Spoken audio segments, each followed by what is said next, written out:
Santa e gloriosa paz do Senhor. Oi, igreja, vocês estão felizes, igreja? Eita, maravilha, isso aí. Eu gosto sempre de perguntar isso, né? Porque, porventura, pode ter alguma pessoa que se encontra, né, desmotivada, pelas circunstâncias da vida, né? Foi ministrado aqui pelo nosso diácono Rafael na quinta-feira sobre a dificuldade em ser crente. E a gente entende que essa vida ela não é só um mar de rosas, né? Principalmente para nós crentes, né? Vão ter situações em que, porventura, pode trazer um desânimo. Mas eu acho interessante que Jesus Cristo sabia disso. E ele, certa feita, falou que era melhor que ele fosse, que ele iria enviar alguém, né, que iria ter algumas características que produziria em nós este alívio. A característica, a gente bem sabe, que é o Espírito Santo. E o Espírito Santo, ele é o consolador, ele é auxiliador, ele é o ajudador. Então, se nessa noite você precisa de algum consolo, o Espírito Santo está aí para te consolar, para te auxiliar, né, para te guiar, em nome de Jesus. Amém? Então, verdadeiramente, temos muitos motivos para ser gratos ao Senhor. Temos muitos motivos para louvar o santo nome do nosso Senhor. Bem, hoje é culto de ensino. Quantos esteve aqui no sábado passado? Aqui dá um brado de glória aí. Maravilha, né? Tivemos aqui na EBT, então, na última lição, a lição número 9, Jesus Cristo, o holocausto perfeito. E hoje temos a lição de número 10, né, que tem como título, já foi mencionado pelo nosso presbítero Roger, ofertas pacíficas para um Deus de... Maravilha, já aprenderam mesmo. Pelo menos o título já aprenderam. Glórias a Deus. Aleluias. Já se encontra ali no telão, né? Então, culto de ensino hoje, a lição de número 10, ofertas pacíficas para um Deus de paz. A nossa leitura bíblica em classe, né, já foi lida aí, se encontra em Levítico, capítulo 7, os versos 11 até o 21, né? Por mais que seja pequena, não se faz necessária, para nós ganharmos um pouco de tempo. Aleluias. Tem o texto áureo, maravilha, agora o pregador está completo. Aleluias. Temos o nosso texto áureo, que se encontra na carta de Hebreus, capítulo 13, verso 15, que nos diz o seguinte: portanto, ofereçamos sempre por ele a Deus sacrifício de louvor, isto é, o fruto dos lábios que confessam o seu nome. Aleluia. Isso é muito interessante aqui, a gente vê algumas observações nesse texto da carta de Hebreus, que ele nos diz assim: portanto, ofereçamos sempre. Ele não fala para a gente oferecer uma vez a cada, né, um ano. Ele não fala para a gente oferecer só quando as coisas estão boas, ou só quando as coisas estão ruins, ou quando a gente acha que existe uma necessidade, né? Ele fala para a gente oferecer sempre. E se no quesito, né, hoje estamos trabalhando sobre ofertas pacíficas, iremos entender, né, o significado de ofertas pacíficas, o objetivo da oferta pacífica. E quando se trata de ofertas, e aí vem a questão desse texto aqui, ofereçamos sempre, a gente liga muito a oferta ao valor monetário. Como foi dito aqui hoje, a gente liga muito a oferta a dinheiro, mas nós temos recitado, né, no nosso texto anual, que a melhor oferta, o melhor que a gente pode fazer ao Senhor é o nosso sacrifício vivo, né, é o nosso ser, é aquilo que de melhor temos. Foi cantado aqui hoje também, né, meus dons, meus talentos são para te servir, Senhor. Então, não se trata somente de dinheiro. É engraçado que, porventura, pode ser que nós nos limitemos a pensar que é o dinheiro, mas o que nós temos a oferecer ao Senhor é o nosso melhor. Então, infelizmente, o dinheiro está longe de ser o melhor que nós podemos oferecer ao Senhor. Aleluia. Então, tire essa ideia da sua cabeça que o melhor é o dinheiro. E talvez tem pessoas que acham que o melhor que ela tem é o dinheiro. Então, em nome de Jesus, você será direcionado que o dinheiro não é a melhor oferta que temos a dar ao Senhor. É nosso ser, é nossos dons, é aquilo que o Senhor tem colocado sobre a nossa vida. Nós temos de expandir isso na vida das outras pessoas para que o seu reino prevaleça. Amém? E aí continua, no mesmo texto áureo, por ele. Em outras traduções fala por Jesus. Então esse ele aqui é Jesus. Isso é muito importante nos dias de hoje, porque tem pessoas que não dão o mérito que Jesus merece, né? Verdadeiramente nós, graças a Deus, entendemos o sacrifício. Foi ensinado na lição passada sobre o holocausto perfeito, e nós temos esse pleno entendimento. Mas nós sabemos que porventura você de casa ou aqui no nosso templo hoje tem pessoas que não têm esse entendimento da importância que Jesus tem nas nossas vidas. Aleluia. Tem pessoas que vão se achegar a Deus por santos. Aleluia. E nós bem sabemos que Jesus outrora ele disse, né? Ele é o caminho, ele é a verdade, ele é a vida, e ninguém vai ao Pai se não for por ele. Então nós temos que dar o devido mérito a Jesus Cristo, porque ele morreu por mim e por você, para que nós tivéssemos esse acesso a Deus. Aleluia. E aí continua: a Deus o sacrifício de louvor, e nós entenderemos ao longo da lição o que é um sacrifício de louvor. Isto é o fruto dos lábios que confessam o seu nome. Bem, nossa verdade prática nos diz o seguinte. Convida a igreja a estar orando, lendo aí, por favor. Um, dois, três e...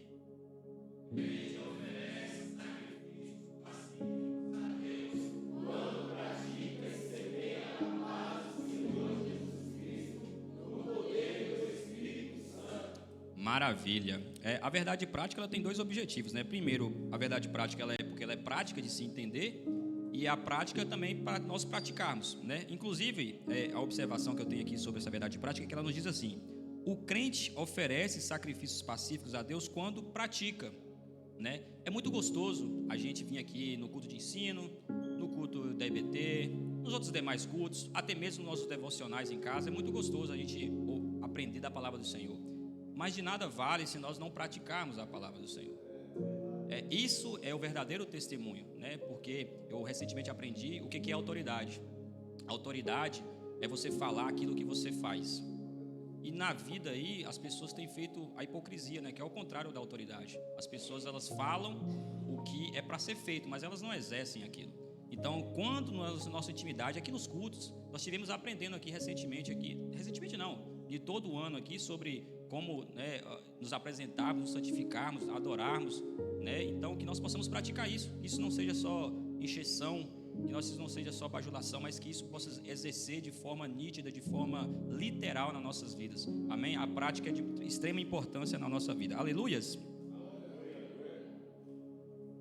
Bem, agora vamos entrar de forma efetiva na nossa lição, que tem como título Ofertas Pacíficas para um Deus de Maravilha. Glórias a Deus. O tempo hoje é um pouco reduzido, né? Então vamos ganhar tempo para poder os irmãos também ir num horário oportuno para casa, né?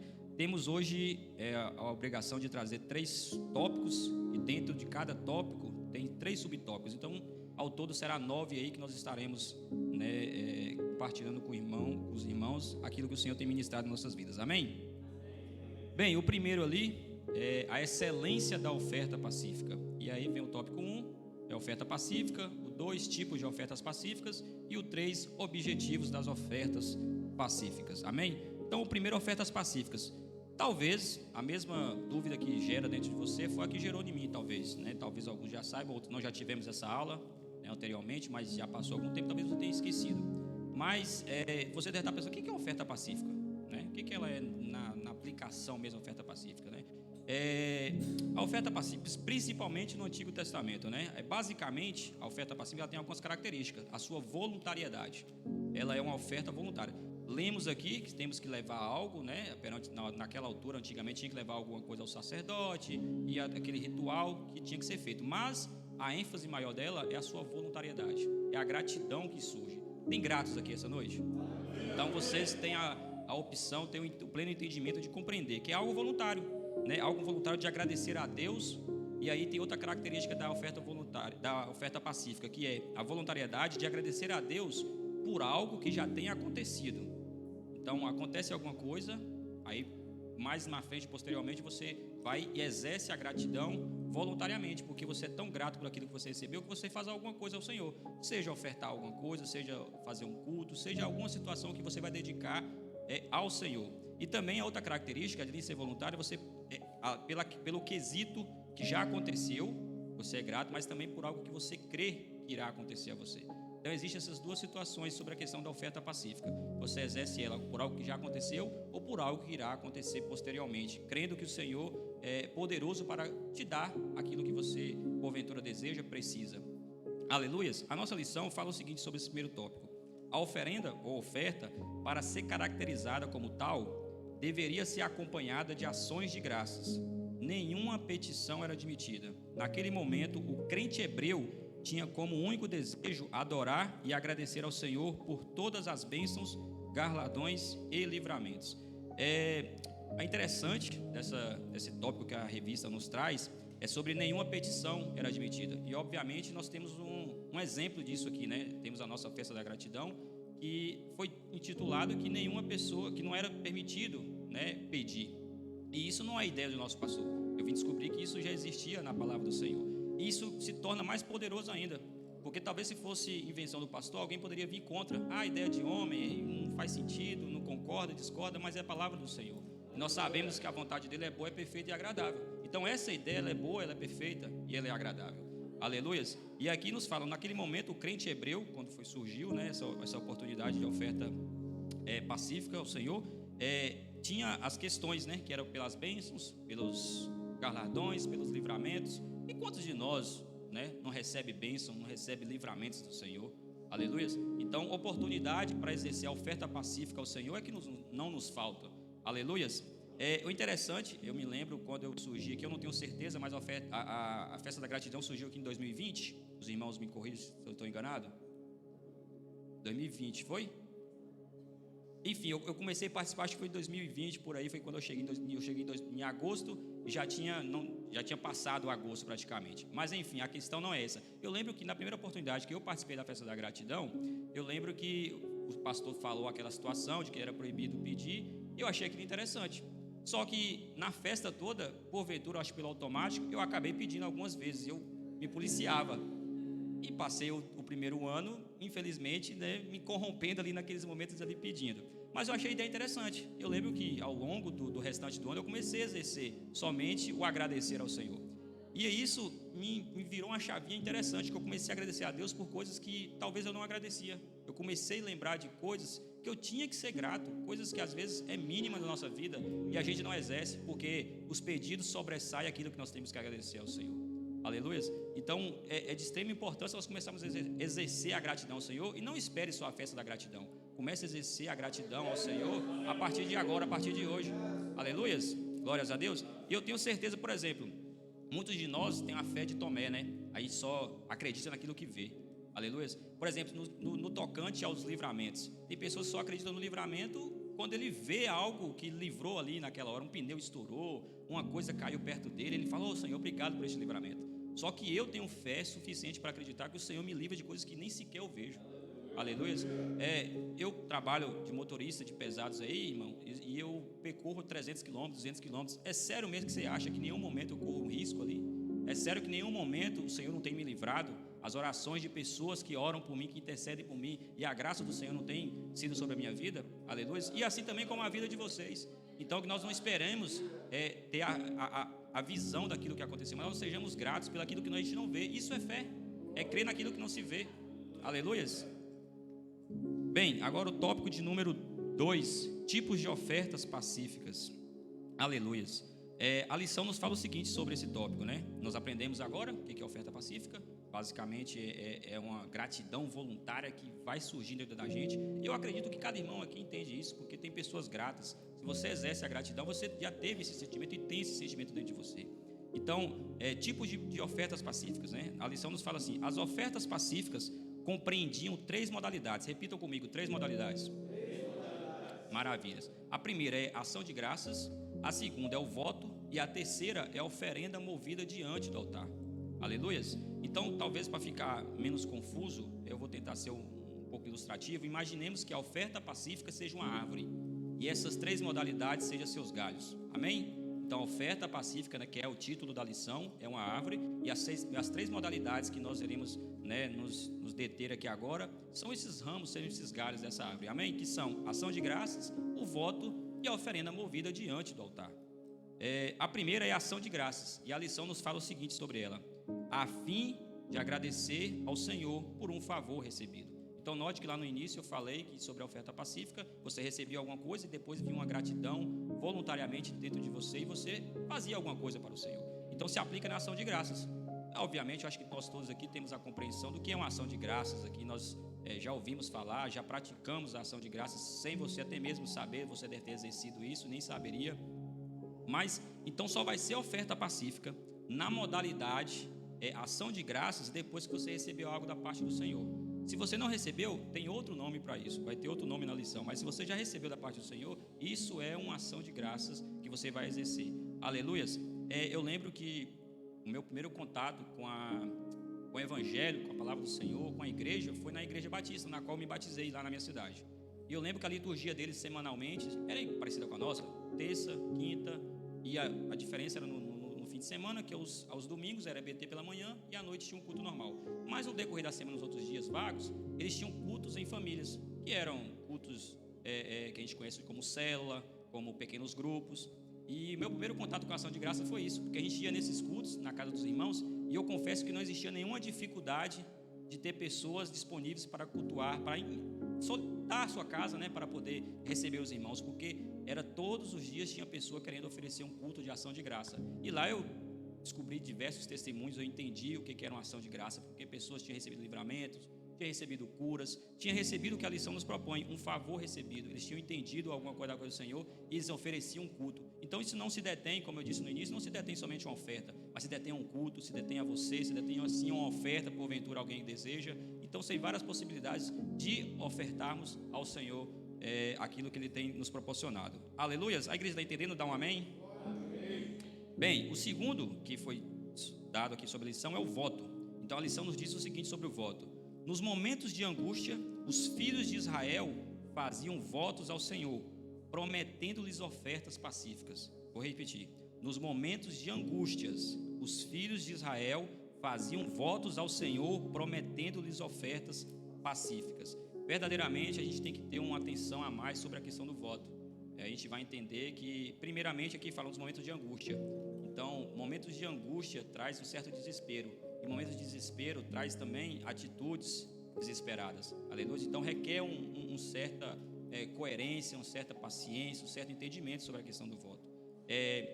Então, assim, nós já vimos, né, aquelas pessoas que falam assim: eu vou fazer algo se Deus me conceder outra coisa. Isso, resumidamente falando, é um voto que a gente faz ao Senhor. Quando a gente chega diante do Senhor nessa questão aqui, a lição nos traz sobre a angústia, né? A pessoa está num ato de angústia ali, recorre ao Senhor e faz esse propósito com o Senhor, faz esse voto ao Senhor: Senhor, se eu me conceder tal coisa, eu prometo isso, isso e aquilo.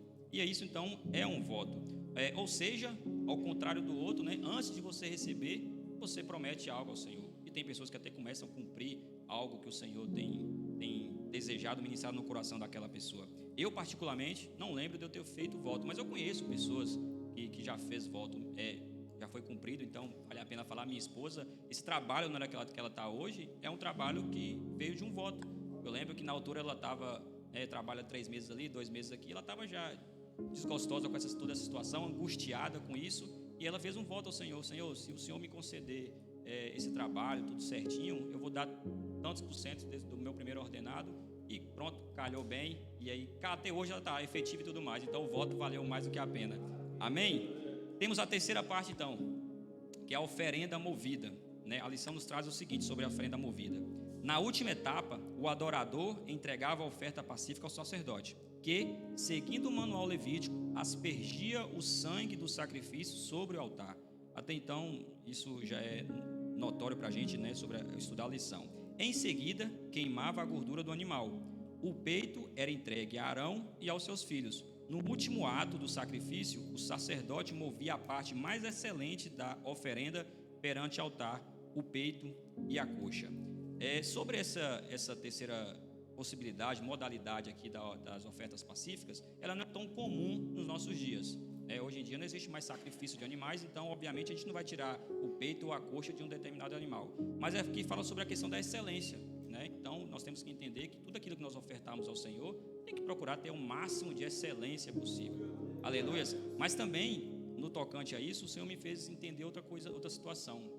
Eu tive lendo e tentando entender sobre a questão da oferenda movida, da oferta movida, porque existia um movimento no altar perante o Senhor. E eu me recordei de quando acontece algo poderoso aqui, que muito em breve eu estarei passando. Inclusive eu tenho, uma certa ansiedade para que esse momento chegue, que é quando nós vamos apresentar os nossos filhos aqui. Aleluias, porque verdadeiramente esse é um momento também de nós ofertarmos. Eu já vi aqui, e tem todo o ritual que acontece de apresentação aqui. A gente traz uma criança, a gente entrega para o pastor, que posteriormente representa o sacerdote, a gente entrega, ele faz oração. E eu me recordo, eu não lembro exatamente, mas eu acredito que seja a Sarinha, filha do nosso irmão José.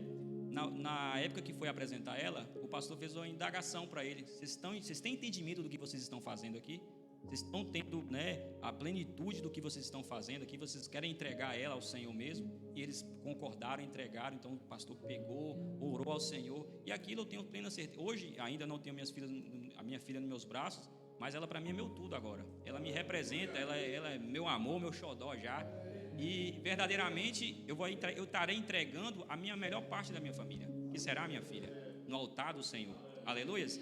Então, isso para mim será um momento sublime, porque verdadeiramente é algo de melhor que eu tenho na minha vida. Amém? Então, é um bom exemplo que o Espírito Santo ministrou. A gente traga o mais excelente. Então, não vai ter dinheiro, não vai ter carro, não vai ter casa, não vai ter nada. Eu vou estar entregando o meu melhor, que será minha filha. E o interessante, abrindo parênteses para isso, é que aqui tem a questão dos padrinhos, né, dos dindos, e nós temos, né, os nossos filhos, tem avós, tem tios, tem amigos, pessoas que possam zelar. Mas essas pessoas elas podem falhar, né, elas podem faltar, elas podem não cumprir, né, com aquilo que foi pedido, solicitado a elas, mas quando entregamos na mão do Senhor, Ele cuida, Ele zela. Não há mão melhor para isso. Aleluias. E ao longo da lição nós entenderemos melhor sobre isso. Aleluias. Bem, o terceiro tópico está ali, objetivo das ofertas pacíficas. Já foi dito o que era oferta pacífica, já foi dito, né, as suas modalidades, e agora existe um objetivo.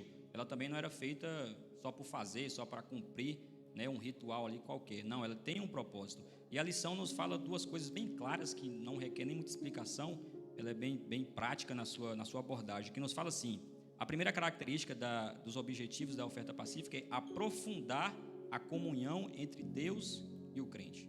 Aleluias. Então, quando você exerce a ação de graças, o voto e a oferenda movida diante do altar, você está aprofundando. Note que está falando aprofundar, ele não está falando criar. Um coração grato, uma pessoa que é voluntária na gratidão, ela não cria, ela já tem algo na parte do Senhor. Aleluia. Então aqui é aprofundar a comunhão entre Deus e o crente. E a segunda parte é o levar o ofertante, a mim e a você, a reconhecer que tudo quanto recebemos vem do Senhor, porque dele é a terra e a sua plenitude. Então, novamente, né, ressaltando aí as ofertas pacíficas nos quesitos que nós abordamos aqui sobre a ação de graças, o voto, a oferenda movida, os objetivos dela vão ter como finalidade, né, aprofundar a nossa comunhão e fazermos reconhecer que tudo vem do Senhor. Aleluias! Quantos aqui querem praticar a oferta pacífica na tua vida aí? É verdadeiramente algo que é importante, não a finalidade, aprofundar a nossa comunhão. Né? Foi o que foi ministrado no culto, né? Imersos, e talvez a pessoa só está com uma água aqui só na canela, mas quando você aprofunda, você mergulha, você consegue, né, enxergar coisas bem mais interessantes da parte do Senhor. Amém? Bem, então vamos agora para o tópico de número 2, que tem como título oferta pacífica na história sagrada. Então nós aprendemos basicamente, né, o que é oferta pacífica, suas modalidades, qual é o seu objetivo, e agora vamos ver ela no contexto do Antigo Testamento, principalmente, né? Como ela surgiu, como é que ela atuava naquela época. A primeira parte, né, é Jacó, filho de Isaac. Repitam comigo: Jacó, filho de Isaac. Jacó, filho de Isaac. Maravilha. A lição nos fala o seguinte sobre esse tópico: quando fugia de Esaú, seu irmão, Jacó fez um comovente voto ao Senhor. E depois de ter visto o céu aberto e os anjos de Deus subirem e descerem sobre uma escada que ligava a terra ao céu, prometeu ao Deus de seus pais. Esse é o voto que Jacó fez, né? Se Deus for comigo e me guardar nessa viagem que faço, e me der pão para comer e vestes para vestir, e eu em paz tornar a casa de meu pai, o Senhor será o meu Deus.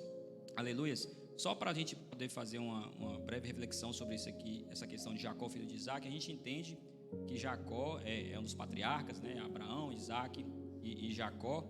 E algo interessante sobre esse voto de Jacó é que eu notei que não havia uma grande necessidade. Jacó não passava por essa tremenda angústia para fazer um voto ao Senhor. É interessante que Jacó, ele é o segundo, ele é irmão de Esaú, então ele é o segundo a nascer. Esaú tem o direito à primogenitura, e ao longo, né, da vida deles, Jacó, ele consegue adquirir essa primogenitura, e também, posteriormente, ele consegue adquirir a bênção. E é interessante que nesse decorrer dessa bênção aí, ele consegue adquirir, haja a situação de Esaú ficar com raiva dele, porque ele adquiriu também a bênção, e aí fala de poder matá-lo, de assassiná-lo. A mãe faz toda uma situação ali para poder fazer com que o filho não fique ali naquela casa, naquele momento. E aí ele sai, aí que acontece esse possível voto. E o interessante de Jacó é porque ele tem a fama de ser esperto, né? Ele era um camarada esperto. Só que o problema da pessoa esperta é que ele acha que todo mundo é besta, né? E aí um dia chega uma pessoa que é bem mais esperta do que ele. Aleluia. E por isso que eu começo a falar sobre essa necessidade que eu não consegui enxergar na vida do Jacó, dele fazer esse voto. Porque, primeiramente, ele consegue receber essa bênção do pai, o que era uma bênção poderosa. Ele tinha conhecimento da bênção do avô dele, de Abraão, ele tinha conhecimento da bênção de Isaac, do pai dele. Ele sabia que essa bênção era algo poderoso sobre a vida dele. E aí ele sai nessa situação em busca de uma possível mulher, que foi a orientação que o pai e a mãe dele deram para ele. E aí chega um determinado momento da caminhada, pernoita, né? Ele vai parar para dormir. E aí ele tem um sonho, além da bênção que ele já saía, que já era algo, né, poderoso para a vida dele. Ele também tem um sonho com o Senhor. E a palavra do Senhor nos diz que esse sonho é tão real que ele acorda com medo.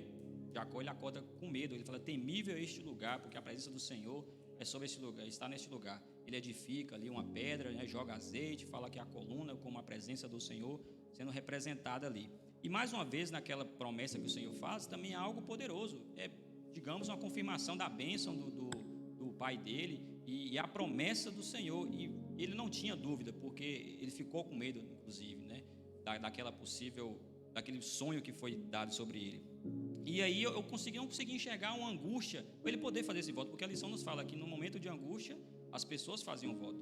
Só que no caso de Jacó era necessário, porque tem algumas características que o voto nos traz, que é primeiramente a obediência, né? O temor. O voto ele tem que trazer sobre você a obediência e o temor, porque você não está fazendo voto para mim, você não está fazendo voto para um de nós aqui, você está fazendo voto para aquele que é fiel, está fazendo voto para aquele que é justo. Então ele requer de você fidelidade, ele requer de você justiça. Então tem que haver um temor, tem que haver uma obediência no voto, na promessa que você está fazendo ao Senhor.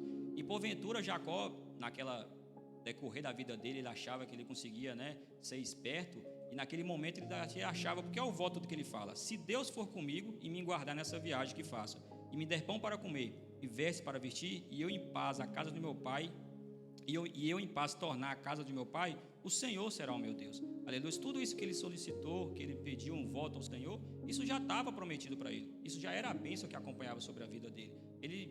Alguns, né, teólogos até afirmam que porventura pode ter havido uma barganha ali, uma certa esperteza da parte dele, mas eu sinto muito e lamento pela vida dele, se é que aconteceu essa situação, porque ele estava dando com o mais esperto de todos os espertos, que é o nosso Senhor, Deus e Pai. Isso era um cumprimento da palavra do Senhor. Ele seria Deus de Abraão, Deus de Isaac e Deus de Jacó. Então, porventura, Jacó pensou que seria, né, sairia melhor, e realmente saiu, né, porque o Senhor foi Deus da vida dele, prosperou muito ele, mas não pela força do braço dele, mas pela bondade e misericórdia de Deus sobre a vida dele.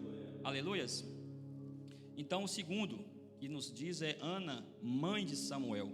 A lição nos fala o seguinte: afligida por sua rival, porque não dava filhos a Elcana, seu marido, a desolada Ana fez esse voto ao Senhor: Senhor dos exércitos, se benignamente atentares para a aflição da tua serva, e de mim te lembrares, e da tua serva, e de te não esqueceres, mas a tua serva deres um filho varão, ao Senhor o darei por todos os dias da sua vida, e sobre a sua cabeça não passará navalha.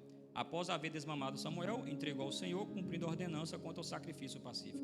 Ao contrário de Jacó, Ana, ela não tinha ouvido, né, nenhuma bênção, ela não tinha visto, ela não tinha sabido de ninguém algo da parte. Ela realmente estava em um momento de angústia. Para contextualizar melhor, quem esteve aqui no culto das mulheres no domingo aqui, pôde ver a nossa querida Mayla aqui ministrando algo parecido. Parecido não, igual, né? É a história mesmo. E aí é falado que Ana, ela era estéril, ela não podia ter filhos. E em contrapartida, a sua rival, ou a outra mulher do seu marido, ela tinha a possibilidade de ter vários filhos. Ela tinha vários filhos. E além da situação da pessoa ser estéril, não ter condição de ter filhos, ainda sofria a humilhação da sua então rival. E isso verdadeiramente que causava uma profunda angústia, né, na coitada da Ana. E aí ela chegou a fazer essa situação, igreja. Ela fez esse voto, na qual ela fala assim: mas das tuas servas deres um filho varão, ao Senhor o darei por todos os dias da sua vida. Eu me coloquei no lugar dela, né? Como eu repito novamente, estou para ser pai aí em breve. Eu fico imaginando a situação de você, de tamanha angústia, você fazer um pedido desse. Era o que ela mais queria, era o que ela mais desejava. E ela não falou que quando ele ficar de maior, quando ele sair de casa. Não. Quando, né, o Senhor me conceder por toda a vida, eu entregarei ele ao Senhor. Então é algo profundo, é um voto perigoso de certa forma. Porque, graças a Deus, Ana, ela teve a fidelidade, ela teve o temor de cumprir o seu voto. Mas esse que é o perigo do voto, porque pode ter pessoas que não irão cumprir. Inclusive em Eclesiastes, né, capítulo 5, se eu não me engano, ele nos fala algo referente ao voto. Se você vai fazer um voto e acha que não tem a capacidade, se você acha que não irá suportar esse voto, é melhor que não faça ao Senhor. Porque o nosso Deus é um Deus justo, é um Deus fiel, aleluia, ele te cumprirá com a parte dele. E você, será que conseguirá cumprir com a sua parte? Obviamente, na história da Ana, a gente vê que ela teve êxodo no seu voto. No capítulo 2, a gente decorre que ela entende que ela teve mais, acho que 5 filhos, se eu não me engano, né? O Senhor prosperou bastante a vida dela. E também ao ver a vida do Samuel, né? O Samuel não se tornou um homem qualquer, né? Isso também dá um entendimento de que ofertar nossos filhos ao Senhor é a melhor opção, porque verdadeiramente o cara se tornou um juiz, se tornou um sacerdote, se tornou um grande profeta. Foi bastante usado, porque a mãe dela teve o temor de entregar ele ainda criança para aquele que verdadeiramente pode edificar a vida de uma pessoa. Aleluias, glórias a Deus. Então temos que ter cuidado com os votos, porque ela teve êxodo, ela se beneficiou bastante com isso, mas também tem a questão de cumprirmos com aquilo que foi prometido, com aquilo que nós dedicamos ao Senhor. Aleluias. Tem então o terceiro tópico que nos diz Davi, rei de Israel. A lição nos fala o seguinte sobre esse tópico. Pelo que observamos nos Salmos, Davi foi o homem que em toda Israel mais sacrifícios pacíficos apresentou ao Senhor.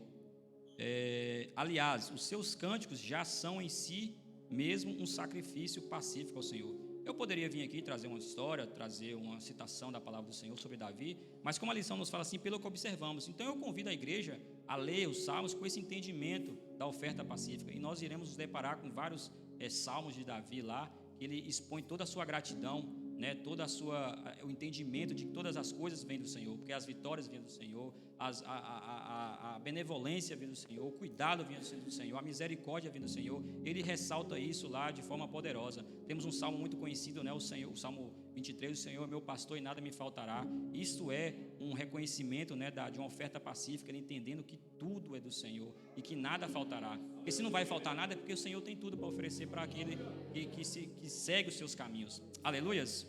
Bem, então eu convido você a observar os salmos com essa visão, com esse entendimento, né? Verdadeiramente os salmos é interessante para a gente aprender a orar ao Senhor. A gente vê tantas pronúncias, tantas frases lá impactantes que a gente depara, e é coisas que é simples, coisas que acontecem com a gente, não aconteceu só com eles, coisas que acontecem com a gente, mas às vezes a gente não dá muita atenção. Então é algo que vai expandir a sua mente, a leitura de salmos e em comunhão na oração para com o Senhor. Amém? Vamos agora então para o tópico número 3, o terceiro e último tópico para finalizarmos, e que nos diz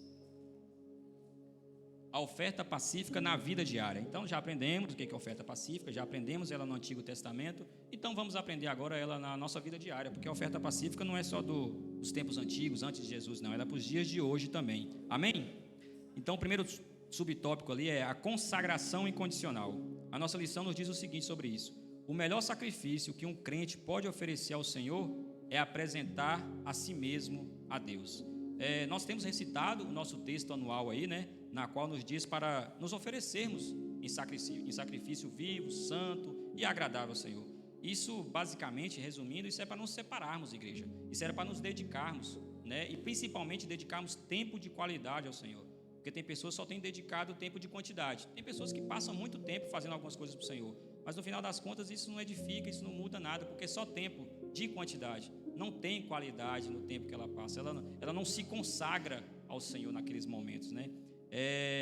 Foi cantado aqui, né? Meus dons, meus talentos é para te servir. Então que nós tenhamos esse entendimento. Só que quando eu falo de tempo de qualidade, a gente tem que entender que se existe um tempo que não está tendo qualidade, é porque algumas coisas têm tomado, né, essa oportunidade de exercermos o tempo de qualidade. E obviamente a igreja pode concordar em grande parte, talvez não, mas o que mais toma nosso tempo hoje e que não traz tanta qualidade na consagração, nos separar para o Senhor, porventura pode ser o trabalho, né? Mas isso não se define a todos, porque tem jovens que não trabalham, por exemplo. Tem pessoas que já estão reformadas, elas não trabalham. Então elas teriam tempo disponíveis para consagrar, tempo de qualidade. Mas tem alguma coisa que hoje eu acho que é unânime, né? Eu acho que jovens, crianças, todo mundo hoje, que é a tecnologia. A tecnologia tem tomado bastante o nosso tempo. Uma pergunta, e eu não quero que a igreja responda, é só uma reflexão para vocês. Mas quantos aí desligaram o Wi-Fi e os dados móveis quando entrou aqui na igreja do Senhor hoje? Muitos de nós não têm essa pequena atenção, mas cá entre nós, uma mensagem simplesmente, né? Uma notificação simplesmente pode tomar esse tempo de qualidade aqui no nosso culto. Aleluia. Então, um pequeno detalhe de ir lá e só de ligar o Wi-Fi, só de ligar os dados móveis, isso já produzirá na gente um tempo de qualidade, de consagração incondicional para com o Senhor. Aleluia. Porque eu custo acreditar que se você receber uma mensagem lá, você não sabe do que acabou de acontecer. Na hora da vontade de ir na casa de banho, na hora da vontade de tomar água, porque você quer saber o que aconteceu. A curiosidade bate. Claro, toda regra tem uma exceção, né? Tem pessoas que talvez porventura tenham esse domínio próprio, mas nem todos. E isso é subjetivo de cada um. Mas que nós possamos, então, desligar o Wi-Fi, desligar os dados móveis. E isso não é para ser algo literal, é algo espiritual, igreja. Porque talvez porventura você está pensando só nos dados móveis, só no Wi-Fi. Mas isso eu estou falando para mim, mas talvez para você o que te pega é outra coisa. E que o Espírito Santo possa ministrar aquilo que tem tomado a oportunidade de se consagrar incondicionalmente a Ele. Aleluias. Nosso segundo subtópico é sacrifícios de louvores. A nossa lição nos diz o seguinte sobre sacrifício de louvores: fazemos sacrifício de louvor quando cumprimos plenamente a vontade de Deus. Eu gostaria de fazer uma pergunta agora para a igreja, que é o seguinte: quantos aqui cumprem plenamente a vontade de Deus? Né? Cumprir a vontade de Deus, eu cumpro a vontade de Deus, mas plenamente, sem nenhum erro, sem nenhuma falha. E tudo bem, igreja, tudo bem, nós não cumprimos plenamente, né? Infelizmente nós estamos neste mundo rodeado de situações adversas que não nos deixará cumprir plenamente a isso. Aleluia. Tem coisas que vai contra a nossa vontade, muitas das vezes a gente quer fazer uma coisa. O apóstolo Paulo falou isso, né? O bem que eu queria fazer eu não faço, né? Mas o mal eu acabo fazendo. Então isso acontece, né? Até mesmo o apóstolo Paulo, que é uma referência para a gente. O próprio Jesus Cristo, né? Na sua oração no Getsêmani, ele falou, né, certa feita lá, que afastasse dele aquele cálice. Por um momento ele passou por aquela situação, mas que não seja feita a minha, mas seja feita a tua vontade. Por um momento ele teve ali, obviamente a gente sabe que ele cumpriu plenamente, mas por um milésimo de segundo ali ele passou por aquela situação de cogitar essa situação. Aleluias. Mas nós entendemos que isso acontece nas nossas vidas. Mas aqui, se tratando de sacrifícios de louvor, é cumprir plenamente a vontade do nosso Senhor. O sacrifício de louvor é fazer a vontade de Deus, mesmo que você não concorde. Aliás, é quando você não concorda que se torna um sacrifício. Porque fazermos aquilo que é prazeroso para a gente, fazer aquilo que a gente gosta, tem prazer, é prazeroso fazer. Agora, quando você faz uma coisa que talvez não é a que você queria, mas para o Senhor, isso se torna um sacrifício de louvor ao Senhor. E o Senhor se alegra disso, né? Então, que possamos buscar nos edificarmos, principalmente nas coisas que vai contra. Quando alguma coisa vai muito contra aquilo ali, porventura aquilo é do Senhor, aquilo é o que Ele deseja que você faça, porque a vontade dEle é boa, é perfeita e é agradável. E nós, né, na nossa ignorância, não sabemos distinguir isso, mas que o Espírito Santo, né, com a nossa comunhão com Ele, possa ministrar isso cada dia em nossas vidas. Amém? Terceiro subtópico, para finalizarmos: adoração contínua. A nossa lição nos diz o seguinte: Paulo e Silas, quando presos, cantavam e adoravam a Deus, ofertando-lhes um sacrifício que, além de pacífico, era profundamente redentor. Por isso, o apóstolo recomenda-nos a louvar continuamente. Vemos aqui um bom exemplo, né, do tópico anterior, de um sacrifício de louvor. Não era a melhor situação, não era o melhor momento para eles estarem louvando ao Senhor, mas a intimidade, o Espírito Santo que eles tinham sobre a vida deles, propuseram eles fazerem aquilo. E eles teve êxito com aquilo, né? Nós entendemos e sabemos que através daquele louvor o Senhor fez grandes coisas ali, né? Eles não estavam pensando somente neles, mas tinham um desejo voluntário, né, de adorar o Senhor. Então, que possamos buscar a adoração ao Senhor, não somente nos momentos bons, não somente nos momentos contentes, não somente nos momentos favoráveis, mas que possamos adorar o Senhor, assim como Paulo e Silas, até mesmo em momentos de dificuldades, entendendo que o Senhor tem poder, né? E Ele gosta, Ele prefere disso, né? É nos momentos assim de dificuldades que você reconhece o senhorio de Deus, de Jesus Cristo, que Ele se alegra em saber. Porque louvar, adorar a Deus nos momentos de bonança, isso é muito interessante, isso é fácil para qualquer um. Agora, adorar o Senhor, engrandecer Ele nos momentos de dificuldades, no momento de aperto, no momento em que verdadeiramente você não vê escapatória, com certeza o Senhor se alegra disso e Ele será fiel sobre as nossas vidas. Amém? Glórias a Deus. Conclusão: nestes dias trabalhosos e difíceis, somos instados pelo Espírito Santo a apresentar a Deus sacrifícios pacíficos, gratidão, louvor e amor provado. E como já vimos, a oferta de maior relevância é o nosso próprio ser. Apresentemo-nos, pois, continuamente diante do Senhor com ofertas voluntárias, para que a nossa vida seja um sacrifício pacífico ao Deus único e verdadeiro. Aleluias! Bem, a nossa lição, de sábado que vem agora será a lição de número 11, a lâmpada arderá continuamente. Aleluias! Desejo que os irmãos sejam edificados por essa palavra. Essa foi minha oração, que os irmãos sejam ministrados, você de casa também possa ser ministrado por essa palavra, que surja efeito sobre a sua vida, que você tenha o desejo voluntário de agradecer ao Senhor, amém? E que Cristo Jesus possa verdadeiramente operar milagres grandiosos sobre a tua vida. Agradeço a igreja, agradeço a vida dos nossos pastores, desde o pastor presidente a todo o corpo de obreiro, e quero passar a palavra para quem de direito, amém? Para o nosso pastor Sandro Soares.